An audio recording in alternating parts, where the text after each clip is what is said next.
Momen dua bule nyasar makan di hajatan dikira restoran ternyata tak bayar, tuan rumah buka suara.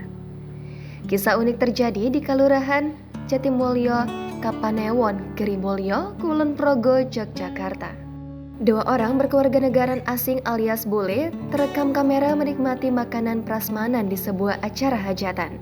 Tak disangka dua pria yang memakai busana casual tersebut mengira mereka sedang makan di sebuah restoran. Video aksi keduanya ramai dibagikan di sejumlah platform media sosial, diantaranya Instagram @panorama_kulonprogo. Tampak dua orang berkulit putih tersebut tiba-tiba masuk ke lokasi hajatan untuk menyantap menu prasmanan yang dihidangkan di sana.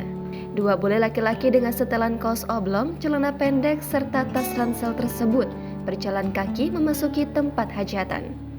Terlihat juga seorang laki-laki mengenakan kemeja batik, celana panjang hitam, dan peci hitam sedang mengarahkan dua tamu asing itu menuju meja prasmanan untuk makan bersama. Video itu diunggah pada 26 Agustus lalu. Ternyata dua bule itu memang dipersilakan oleh sang tuan rumah untuk menyantap makanan di hajatan yang ia gelar itu.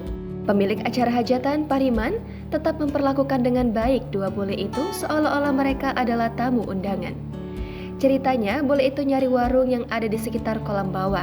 Ternyata warung tutup semua dan mungkin mereka ngira rumah saya yang sedang ada hajatan itu adalah warung makan atau gimana, kata Pariman kepada tribunjogja.com pada Minggu 3 September.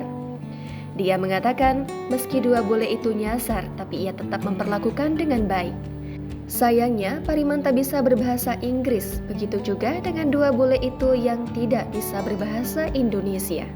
Dia mengaku bersyukur dua bule itu mau mampir makan dan minum, menikmati makanan dan lauk seadanya. Pariman mengatakan usai menyantap hidangan dan mengobrol santai dengannya, dua bule itu pamit untuk pulang. Sebelum beranjak pergi, Pariman memberikan bingkisan makanan atau biasa disebut angsul-angsul pernikahan kepada mereka. Pariman tidak menyangka aksinya mempersilahkan bule menyantap hidangan hajatannya viral di sosial media. Aksi itu setahu dia direkam oleh kerabatnya. Dikatakan Pariman, alasan dia menyambut baik kedatangan dua bule itu lantaran sifat ramah tamah yang sudah menjadi karakter warga desa setempat. Alasan kedua, karena Pariman merupakan salah satu pengelola ekowisata Sungai Mudal sehingga sudah terbiasa menerapkan prinsip Sabta Pesona.